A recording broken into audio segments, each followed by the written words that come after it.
والله جل وعلا لما أنه ذكر فرض الحج قلنا أنه تدخل فيه العمرة لأنها حج أصغر تشاركه في بعض نسكه أو مناسكه، شوق الناس إلى بيته، من ذلك قوله سبحانه وتعالى: إن أول بيت وضع للناس للذي ببكة مباركا. أول وصف للبيت إنه ببكة، بكة هي مكة شرفها الله، سميت بكة لأنها تبك أي تدق أعناق الجبابرة، ما أرادها أحد بسوء إلا دق الله عنقه، ومن ذلك أصحاب الفيل،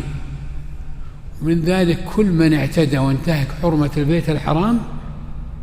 بإخافة الناس فيه إلا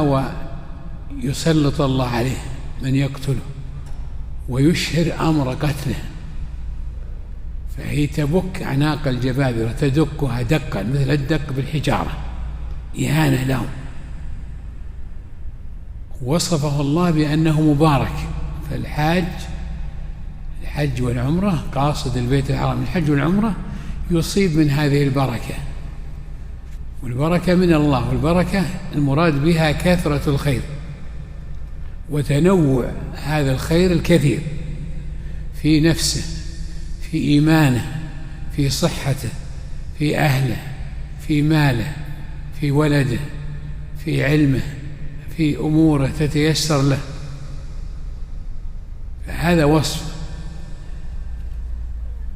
مباركا وهدى للعالمين، فالذي يقصده